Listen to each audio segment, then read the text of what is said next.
Apariciones milagrosas. La Virgen María en México como nunca te lo contaron. Antes de sumergirte en esta historia, suscríbete y activa la campanita. Tu clic impulsa este mensaje de fe y sabiduría hasta los rincones donde más se necesita. Gracias por ser parte. Las campanas imaginarias de Tlatelolco tañen de forma fantasmagórica cuando, en la madrugada del 9 de diciembre de 1531, un indio llamado Juan Diego asciende al cerro del Tepeyac con el corazón encendido por una fe que no sabe explicar, sin sospechar que está a segundos de escuchar la voz más dulce y más temible que resonará jamás bajo el cielo de la Nueva España. El aire, impregnado de olor a maguey y tierra húmeda, se suspende como si el tiempo contuviera el aliento ante la irrupción de lo sobrenatural, y un resplandor rosáceo ajeno al sol naciente se abre paso entre las sombras.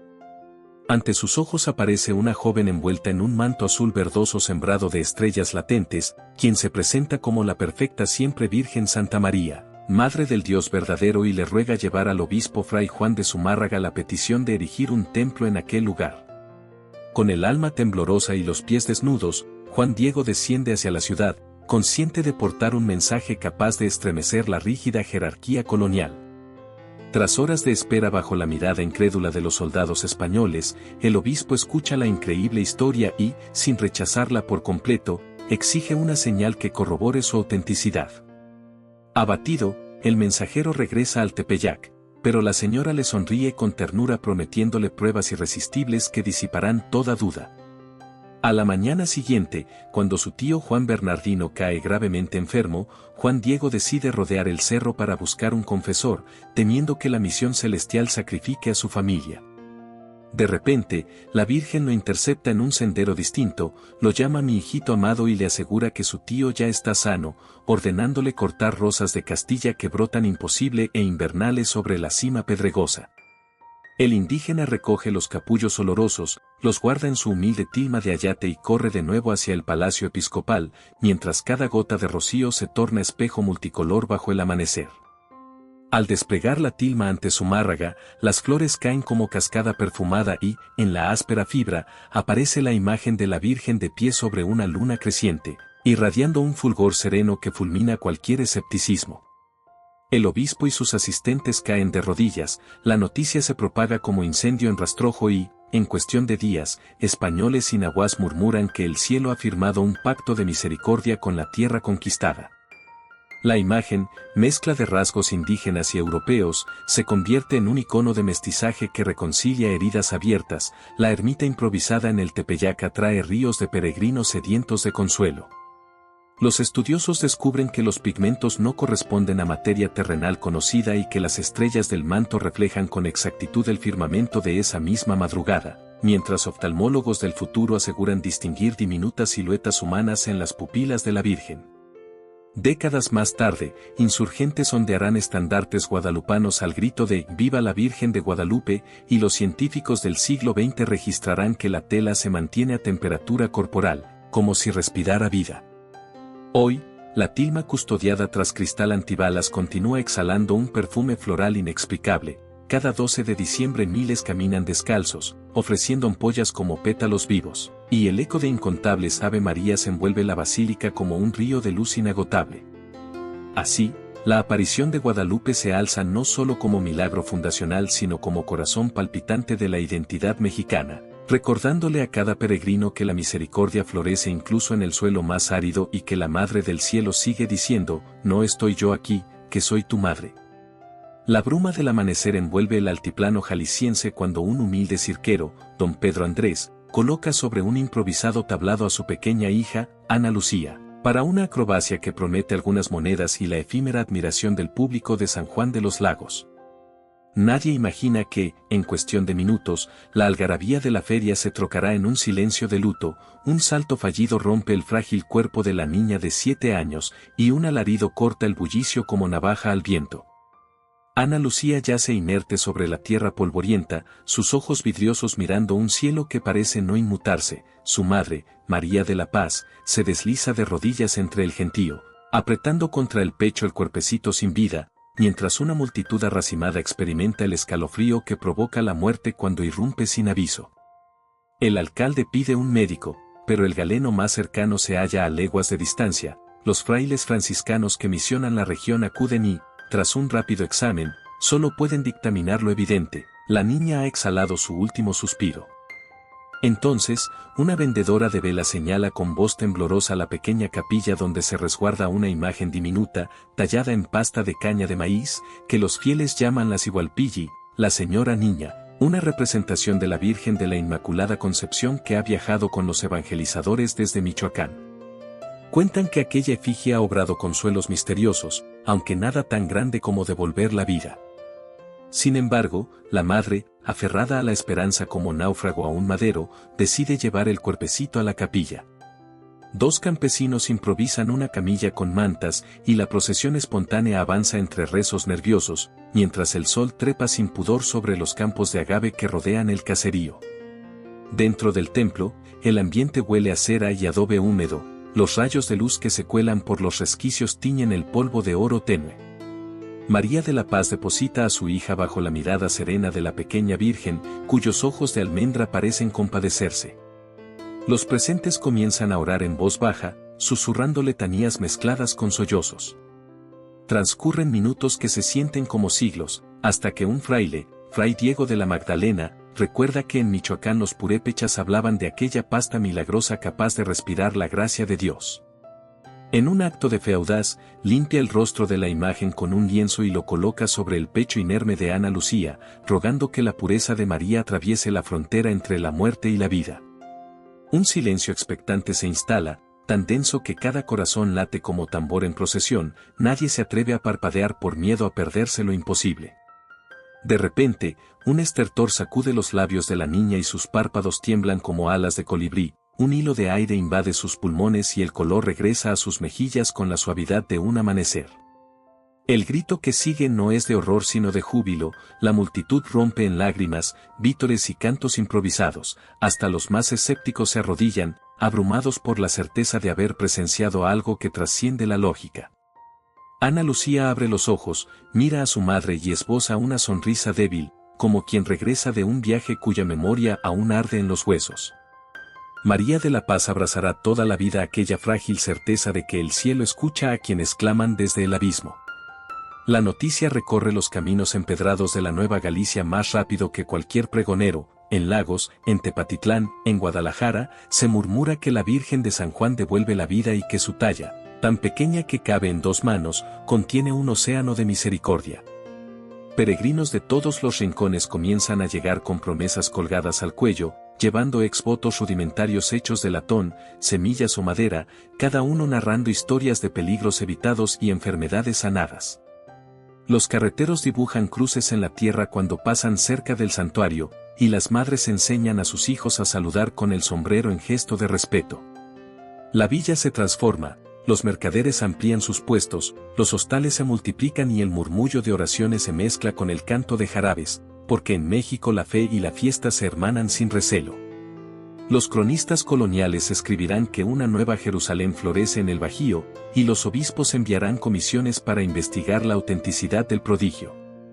Encontrarán, entre testimonios y registros notariales, que la niña vivió largos años, se casó, tuvo hijos y murió anciana, siempre relatando con humildad cómo la Madre de Dios la tomó de la mano y la devolvió al polvo tibio de su tierra.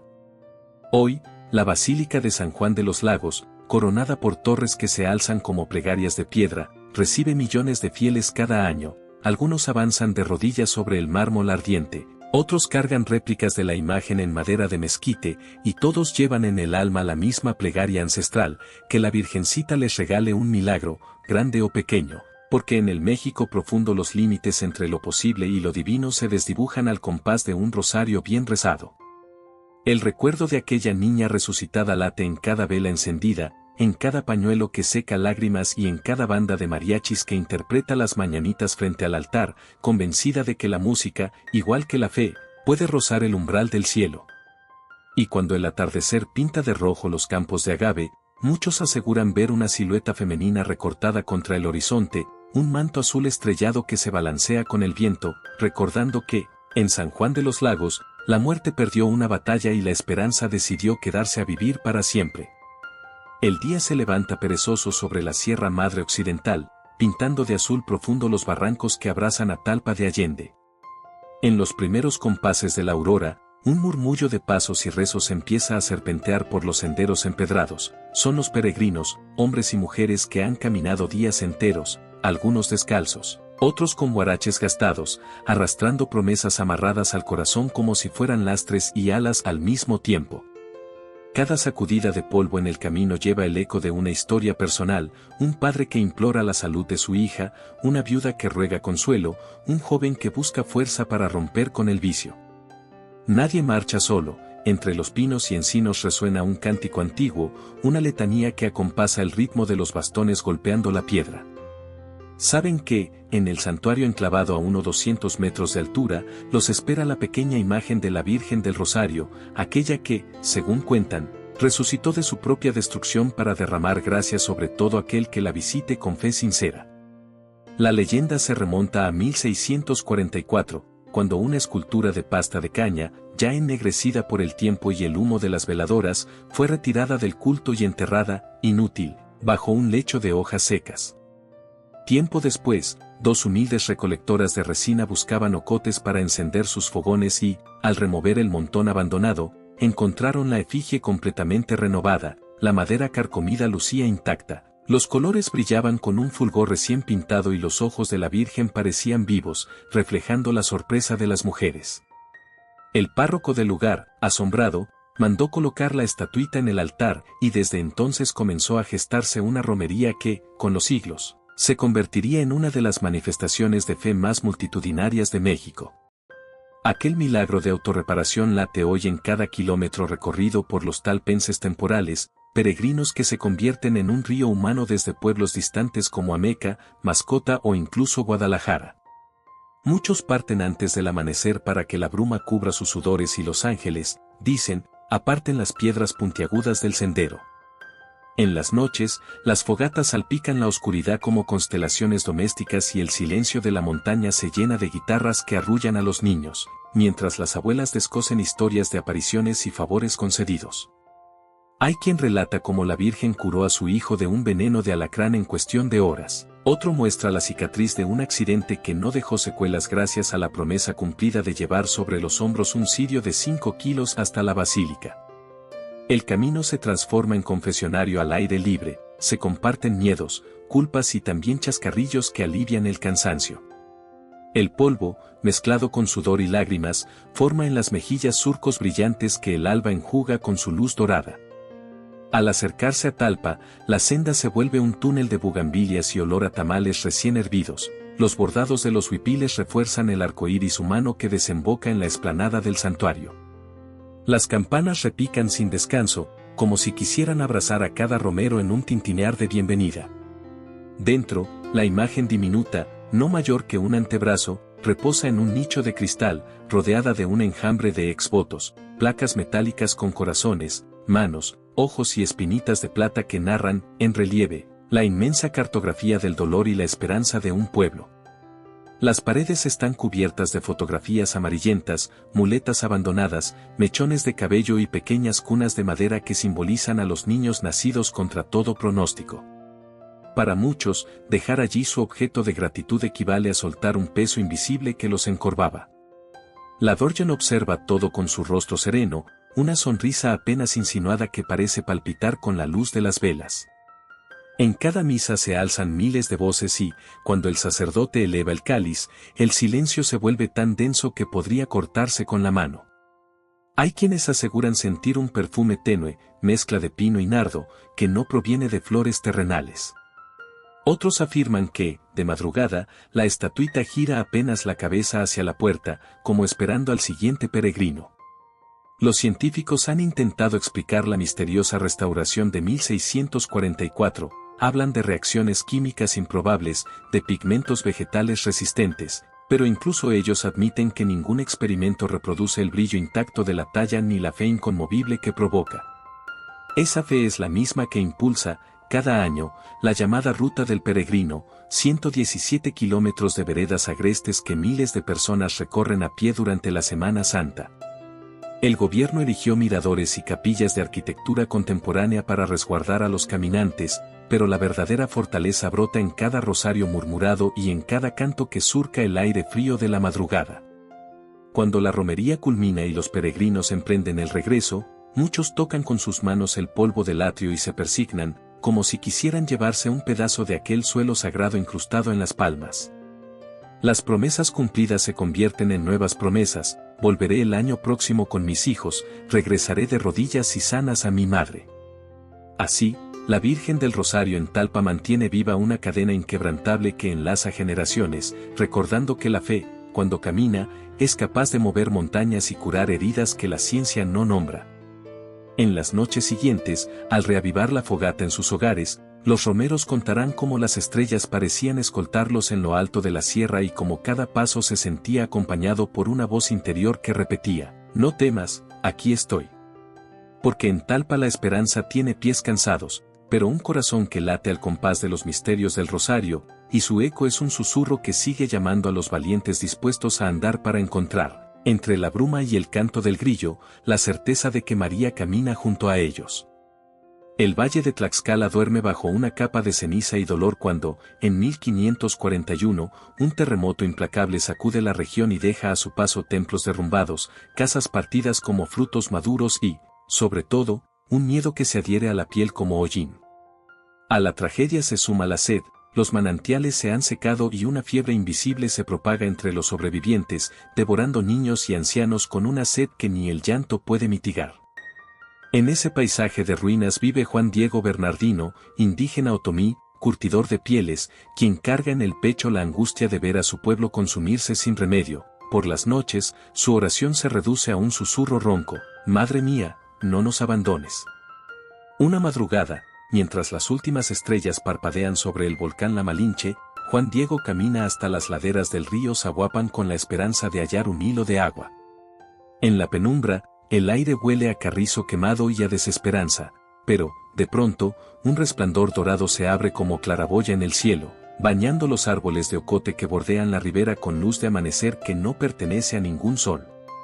Juan Diego se detiene, su corazón golpea el pecho como tambor de guerra, y entonces escucha una voz suave, llena de firmeza, que lo llama por su nombre. Ante él se materializa una joven de rostro mestizo, vestida con túnica blanca y manto azul celeste, sosteniendo en la mano un lirio que no se marchita. En sus ojos habita la misma misericordia que una vela encendida en plena tormenta.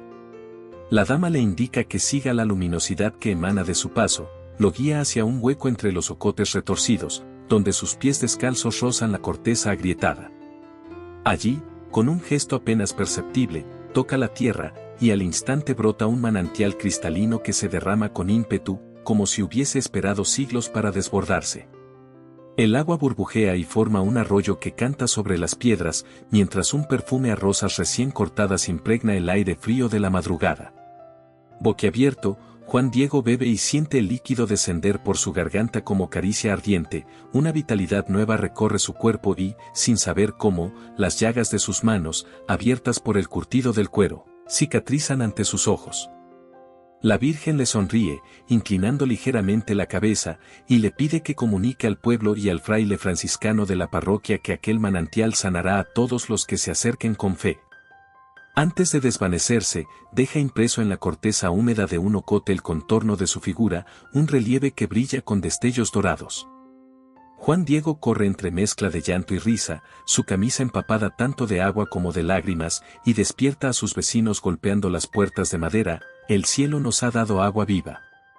Escépticos y enfermos se congregan al amanecer junto al manantial recién nacido, los más débiles apenas sostienen sus cuerpos huesudos, pero, al entrar en contacto con el líquido, sienten que la fiebre se apaga, que los dolores se retiran como soldados derrotados.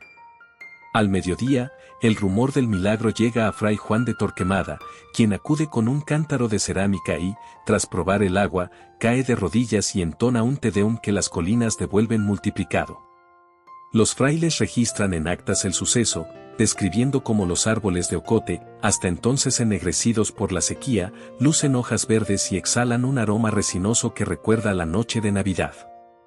Pronto, cronistas y autoridades se apropian de la noticia, envían soldados para examinar la fuente y se sorprenden al encontrar, en el fondo de la naciente, una talla de la Virgen tallada en ciprés, intacta a pesar de la corriente impetuosa.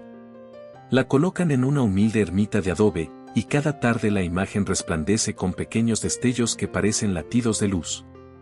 Tlaxcala recobra la esperanza, los comerciantes reabren sus puestos, las campanas, reparadas con metal fundido de cañones, vuelven a tañer, y los peregrinos arriban desde Puebla y la Ciudad de México para llenar frascos que llevan como antorchas líquidas de regreso a sus hogares.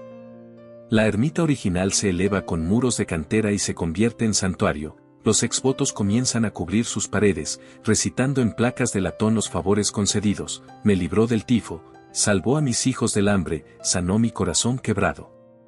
Durante la Guerra Cristera, los rebeldes se refugian en las criptas del templo, convencidos de que la Virgen de Ocotlán, llamada ya la patrona del fuego que salva, desviará las balas de los federales. Los archivos eclesiásticos recopilan decenas de testimonios médicos que, sin explicación natural, avalan curaciones instantáneas tras beber el agua. Químicos europeos analizan su composición y descubren minerales comunes, pero confiesan no hallar el origen de su virtud sanadora. En la actualidad, la basílica de ladrillo rojo y cúpulas azules domina el horizonte tlaxcalteca. Cada último domingo de enero, la procesión del encuentro porta la imagen en andas tapizadas de rosas blancas y, a su paso, los devotos elevan pañuelos y sombreros mientras el himno Reina de Ocotlán se entreteje con el repique de 1000 campanas. Las fuentes del atrio brotan incesantes, recordando el día en que la tierra sedienta se abrió para ofrecer vida, y los ocotes circundantes siguen oliendo a resina fresca tras las lluvias. Muchos afirman que, al anochecer, se observa sobre el agua un reflejo femenino que sonríe antes de desvanecerse en círculos luminosos. En cada sorbo, los peregrinos beben no solo un alivio corporal sino la certeza de que el cielo, cuando parece más lejano, a veces se inclina para besar la herida abierta de un pueblo, y el beso se convierte en fuente que jamás deja de manar misericordia. Cuando cae la tarde sobre el Bajío, el sol incendia el cielo y proyecta una silueta imponente sobre el cerro del Cubilete, un coloso de piedra que parece sostener la bóveda celeste. Quien observa desde la llanura ve emerger la figura monumental del Cristo Rey, pero pocos conocen que, mucho antes de la estatua de bronce que hoy corona la cima, hubo en ese lugar una pequeña capilla consagrada a la Virgen María, venerada como reina de los mártires mexicanos.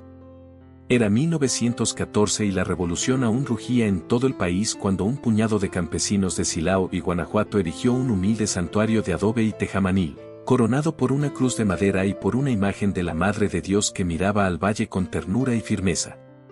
Allí, entre nopales, biznagas y el viento que ululaba como orquesta de cañerías, los fieles prometieron custodiar la fe en tiempos de pólvora y sangre. Con la llegada de la década de 1920, la persecución religiosa se recrudeció bajo las leyes, calles, sacerdotes encarcelados, templos clausurados, objetos sagrados profanados. En las madrugadas, columnas de humo ascendían desde los pueblos donde arderían los retablos barrocos, los católicos comenzaron a reunirse en secreto, y el Cerro del Cubilete se convirtió en faro para los que se rehusaban a entregar su esperanza a la metralla. Cada 12 de diciembre, fecha de la Virgen de Guadalupe, cientos de peregrinos escalaban los casi 200-800 metros de altitud con antorchas improvisadas, botellas llenas de petróleo y cabos de tela, formando un río de luz que se deslizaba por los pliegues de la montaña. Se confesaban en cavernas, rezaban el rosario a hurtadillas y tomaban fuerzas para regresar a los llanos donde la lucha se cocía a fuego lento. Una noche de niebla, el capitán Federico López, jefe de una columna federal, recibió órdenes de desalojar cualquier reunión que incitara al fanatismo, así que partió con 40 soldados rumbo al Cubilete. Subieron entre riscos hasta encontrar la capilla iluminada por docenas de velas. Los rezos se callaron, las mujeres abrazaron a sus hijos y los hombres se interpusieron como muralla de carne frente al altar. El capitán ordenó dispersar a los fieles, nadie se movió. Hubo empujones, culatazos, gritos. De pronto, un disparo retumbó en la bóveda abierta del cielo. El eco rebotó en los precipicios y un silencio sepulcral cubrió la cima. En el suelo yacía José Pérez, campesino de San Felipe, con un agujero de plomo en el pecho. A su lado, la vela que sostenía permaneció encendida, dibujando círculos de cera sobre la tierra como pétalos blancos. Aquella muerte marcó un punto de no retorno. El cerro se convirtió en símbolo de resistencia, y a la Virgen se le añadió el título de Reina de los Mártires, en honor a los que caían defendiendo su fe. Las autoridades ordenaron dinamitar la capilla. El canto del gallo apenas despuntaba cuando las cargas de TNT retumbaron y despedazaron los muros de adobe. La imagen mariana se vio envuelta en una nube de polvo y escombros. Cuando las piedras dejaron de caer, los soldados descendieron sin mirar atrás, convencidos de haber borrado aquel foco insurrecto. Sin embargo, al clarear el día, un anciano llamado Don Hilario subió para recoger restos que pudieran servir como reliquia y halló entre palos y tejas la pequeña figura de la Virgen intacta, sin una grieta. En su rostro, una leve sonrisa sobrevivía al estruendo. Don Hilario, con el pulso tembloroso, escondió la imagen en su morral y juró devolverla algún día a la cima. Pasaron los años y la guerra se volvió memoria dolorosa, pero no muerta. En 1944, un grupo de excombatientes cristeros y laicos comprometidos fundó la Liga de Amigos del Cubilete para levantar un santuario mayor y, en su centro, una basílica dedicada a Cristo Rey que incluyera un altar para la Reina de los Mártires. Recaudaron fondos con rifas, vendimias y donaciones de migrantes que enviaban dólares desde Chicago y Los Ángeles. Era un proyecto descabellado. Erigir un templo monumental en la cumbre rocosa requería carriles de acero, burros cargueros y una fe capaz de mover no solo montañas espirituales, sino toneladas de concreto. Los ingenieros decían que era imposible, los hombres de fe respondían con un sí se puede acompañado de padrenuestros que se diluían en la bruma vespertina. La Virgen del Cubilete, la misma talla rescatada por Don Hilario, fue entronizada en un altar provisional dentro de una carpa de lona. Allí se celebró la primera misa de reconstrucción un 11 de febrero, día de Nuestra Señora de Lourdes, bajo un cielo sin nubes que parecía dar su bendición. Durante 6 años, camiones crujieron por las veredas con bloques de mármol y vigas de acero, mujeres cocinaban frijoles charros y tortillas para los albañiles, y los niños trepaban a los andamios para colgar listones con colores guanajuatenses. La imagen de la Virgen presidía cada albañilada, y cuentan que, cuando faltaba cemento o agua, aparecía un donante inesperado o un aguacero oportuno. Se dice que un arquitecto escéptico vio 2 círculos luminosos circundar la cúpula en la víspera de la colocación de la cruz. Lo atribuyó a descargas eléctricas, pero los viejos confiaron en que la Madre de los Mártires vigilaba la obra. El 11 de diciembre de 1950, la nueva basílica fue consagrada. Una multitud incontable, algunos estiman más de 100,000 almas, ascendió el cubilete entre cantos y vítores que temblaban en el aire frío.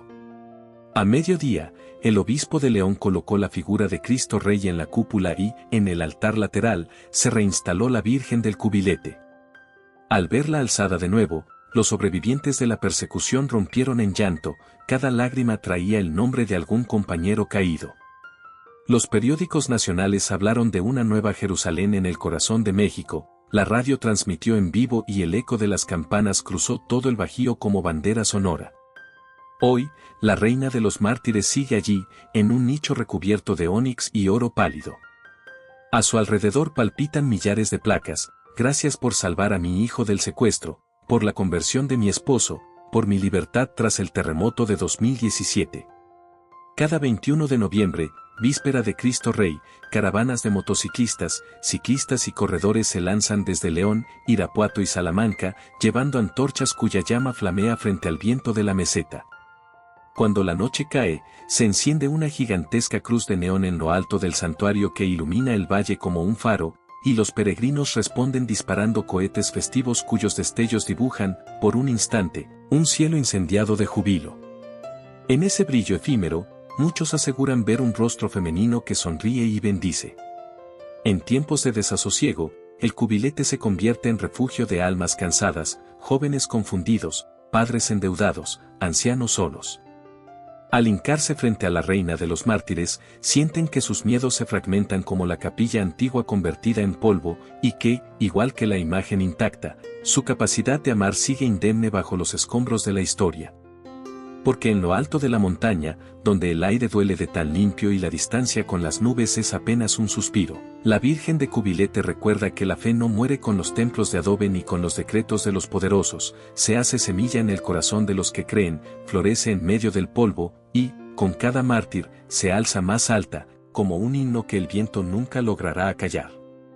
La noche parece sostener la respiración cuando, al filo de un 12 de diciembre cualquiera, millones de velas titilan frente a santuarios grandes y pequeños, como si un ejército de luciérnagas terrestres quisiera hablarle al cielo. En ese resplandor colectivo, emerge una pregunta que atraviesa los siglos y las cordilleras: ¿qué ha querido decir la Virgen María a México con cada una de sus apariciones? La respuesta no se encuentra en un solo texto ni en un único milagro, sino en un diálogo continuo, escrito con lenguaje de rosas, agua viva, resurrecciones y montañas desafiantes. Cada señal es una sílaba de un mensaje inmenso que se palpa más que se pronuncia, y cuya primera palabra sigue siendo amor. La historia empieza con la tilma de Juan Diego, donde la Virgen bordó el mestizaje como si tejiera un puente entre mundos enfrentados. Aquella imagen proclamó que ninguna cultura sería descartada y que la dignidad indígena merecía un lugar en la trama divina. El mensaje fue claro: la fe no anula la identidad, la transfigura. Años después, la resurrección de Ana Lucía en San Juan de los Lagos añadió otro matiz: la vida, por frágil que sea, no es juguete del azar, en manos de María, incluso los hilos rotos pueden anudarse de nuevo. Con la Virgen del Rosario en Talpa, el cielo propuso un verbo peregrino: caminar. Enseñó que la fe se hace musculatura en los pies que se ampollan, que ninguna súplica permanece estéril cuando avanza acompañada. Y en Tlaxcala, la fuente milagrosa de Ocotlán articuló la misericordia como agua que brota en sequía, recordando que la gracia no se agota aunque los pozos humanos se vacíen. Sin embargo, quizá el susurro más penetrante llegó con la reina de los mártires en el cubilete, la voz maternal que, en medio de pólvora y decretos, pidió valentía serena, esa que no se mide en fusiles sino en fidelidad a la propia conciencia. Allí, la Virgen selló una lección escrita con sangre y polvo: la fe auténtica no es evasión, sino acto de resistencia luminosa frente a cualquier sistema que degrade la dignidad humana. Y aunque las balas silenciaron voces, no lograron callar la melodía que resonaba en cada rosario clandestino. Al leer en conjunto estas cartas celestiales, se descubre un hilo temático que late como corazón de la identidad mexicana: la invitación a la unidad en la diversidad. En tiempos de conquista, la imagen guadalupana amalgamó calendario indígena y liturgia cristiana. En días de cristeros, el cubilete unió campesinos y obreros bajo la misma plegaria. Hoy, Talpa convoca urbanitas y serranos, y San Juan de los Lagos abraza migrantes que regresan con maletas repletas de nostalgia. María parece repetir una consigna: hagan de sus diferencias un ramo de flores, no una hoguera de discordias. Otro eje del mensaje es la cultura del cuidado. Las apariciones subrayan la ternura como fuerza revolucionaria: cuidar al enfermo, proteger al niño acróbata, defender al sediento, consolar al cautivo. La Virgen no se revela en palacios, sino en cerros polvorientos, ríos secos y ferias ambulantes. Allí, donde la intemperie hiere, ella se vuelve manto y sombra fresca. Con eso enseña que la santidad se cocina en lo cotidiano: un jarro de agua compartida, un tramo de camino acompañado, una vela encendida por el vecino que sufre. En clave más profunda, cada prodigio habla del Dios que irrumpe para recordarnos que lo trascendente no abandonó el mundo, solo aprendió a esconderse en gestos humildes. La tilma que mantiene temperatura humana, la escultura talpense que se regenera sola, el manantial que nunca deja de manar, son grietas en el muro de la rutina por donde se cuela la certeza de que lo imposible es apenas una frontera mal colocada. Así, María comunica esperanza, invita a mirar la historia no como crónica de derrota sino como tapiz donde los hilos oscuros resaltan la belleza del diseño final. Tampoco falta un llamado a la misión. Al mostrar a Juan Diego las rosas fuera de estación, la Virgen lo convirtió en mensajero. Al sanar a Ana Lucía, transformó a su familia en testigos. Al abrir la fuente de Ocotlán, convirtió a Tlaxcala en dispensario espiritual. Al desafiar las leyes antirreligiosas, inspiró a laicos que hoy sirven en cárceles, hospitales y albergues para migrantes. El mensaje es constante: quien recibe un milagro, se hace también milagro para otros. María no crea espectadores, sino colaboradores. Finalmente, se percibe una advertencia suave pero firme: el dolor humano no es número estadístico, y la injusticia clama desde las entrañas de la tierra. Cada aparición coincide con contextos de violencia, epidemia o explotación. La Madre se hace presente para despertar conciencia y exigir gestos concretos de solidaridad. En un país donde las fosas clandestinas conviven con pueblos mágicos, su voz insiste, donde haya un hermano humillado, allí deben florecer sus rosas. Así, el mensaje global se vuelve una sinfonía en 7 movimientos: Guadalupe, San Juan, Talpa, Ocotlán, Cubilete y todos los santuarios menores que resuenan en este pentagrama espiritual. Quien lo escucha con el corazón, entiende que María no vino a ofrecer un espectáculo de prodigios, sino a enseñar una gramática de amor que sigue escribiéndose en cada acto de reconciliación, cada vaso de agua compartido, cada peregrinación que convierte el polvo del sendero en senda de luz. México, con sus heridas abiertas y su inagotable caudal de fiesta, continúa leyendo esa carta divina, y mientras una sola vela permanezca encendida en cualquier rincón del país, el mensaje seguirá latiendo: no temas. ¿Acaso no estoy yo aquí, que soy tu madre? Desde la cumbre neblinosa del Tepeyac hasta las callejuelas empedradas de Talpa, hay un hilo invisible que une cada rincón de la geografía mexicana con una promesa hecha en el cielo, el de ser tierra de encuentro entre lo divino y lo humano.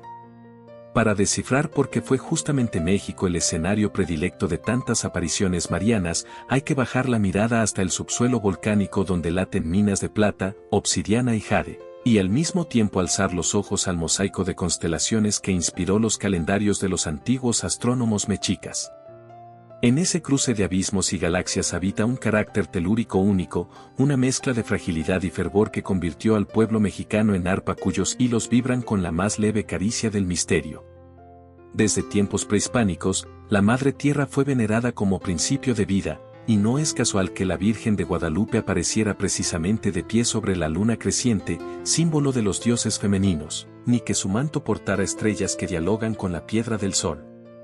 Cuando el cristianismo llegó con cruces y estandartes, el alma indígena no reconoció en María a una intrusa, sino a una encarnación más alta de la materna deidad que ya intuía. Así, la Virgen se convirtió en mediadora perfecta entre dos mundos condenados a enfrentarse.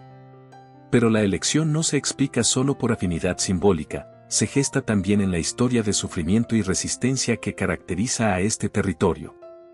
El México que vio nacer a la guadalupana era el laboratorio crudo de la primera globalización: lenguas mezcladas, sangres derramadas, imperios destruidos. Allí donde la espada y el mosquete parecían sellar un destino de servidumbre, surge una figura maternal que no empuña armas, sino que abre los brazos y restituye la dignidad al más pequeño. Esa pedagogía de ternura resultó más subversiva que cualquier alzamiento.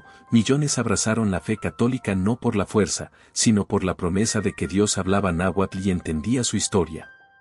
Con cada nueva crisis, independencia, intervenciones extranjeras, revoluciones, terremotos, los mexicanos volvieron sus ojos a María, porque en esa mirada descubrieron a una madre acostumbrada a parir esperanza en medio de escombros. El vínculo, entonces, es recíproco. México es escogido para custodiar un mensaje de misericordia, y la Virgen se convierte en ciudadana honoraria de un país cuyo himno extraoficial es el Ave María cantado al filo de la medianoche. Existe además un argumento místico que corre de boca en boca entre teólogos y cronistas populares. México, afuera de Jerusalén, encierra la densidad espiritual más alta del continente, como si sus volcanes actuaran de antenas que facilitan la irrupción de lo sobrenatural. Quien ha peregrinado de rodillas a la basílica o ha caminado los 117 kilómetros a Talpa sabe que el polvo de esos caminos no es polvo común, guarda ecos de millones de jaculatorias que han empapado la tierra y la han vuelto un campo magnético de oración. Cada aparición mariana, lejos de ser un episodio aislado, refuerza esa atmósfera sagrada, densificando el aire con la certeza de que el cielo está a unos centímetros de distancia. Y cuando el pueblo canta la guadalupana bajo al Tepeyac, no solo celebra un hecho pasado, sino que renueva un presente continuado donde el tiempo lineal se dobla y la eternidad roza lo cotidiano. También hay una razón sociológica: pocas naciones han abrazado la figura de la madre con tanta pasión pública. Desde el Madre Mía que lanza el albañil al clavar el último ladrillo, hasta la dedicatoria obligada en toda canción ranchera, la devoción filial estructura el tejido afectivo mexicano. María, como Madre Celestial, encuentra fácil arraigo en una cultura que coloca la figura materna en el altar doméstico y en la canción popular. Así, cada aparición es también un espejo donde México reconoce su propia vocación maternal: acoger al extranjero, dar pan al peregrino, levantar al caído. No es casual que en los santuarios marianos confluyan migrantes de Centroamérica, chicanos de California y otomíes de la meseta, en el regazo de la Virgen, todos se descubren hijos de la misma casa. Por último, late un designio profético, en un mundo fracturado por muros y guerras, México, con su geografía cicatrizada por fallas tectónicas, ha aprendido a convertir grietas en surcos de siembra. La Virgen confía este laboratorio de reconciliación a un pueblo que, pese a su dolor, no pierde la capacidad de bailar, reír y cantar. Cuando los mariachis entonan Cielito Lindo frente a la Morenita, se gesta un credo que desafía al nihilismo global: no hay pena que dure, porque la madre está cerca. Tal vez por eso los milagros marianos no se apagan con el paso de los siglos, siguen floreciendo como bugambilias que trepan por muros agrietados, recordando que el amor puede más que la piedra y la pólvora. En definitiva, México es elegido porque su corazón, hecho de maíz, ceniza, plata y canto, palpita al mismo ritmo que el de la madre, un latido que se expande más allá de sus fronteras, invitando al mundo a creer que, aun en la hora más oscura, la misericordia siempre encuentra un camino para amanecer. Si esta historia tocó tu corazón, déjanos tu comentario y comparte este video para que más personas descubran el poder de la fe y el amor verdadero. Gracias por estar con nosotros y nos vemos en la próxima historia.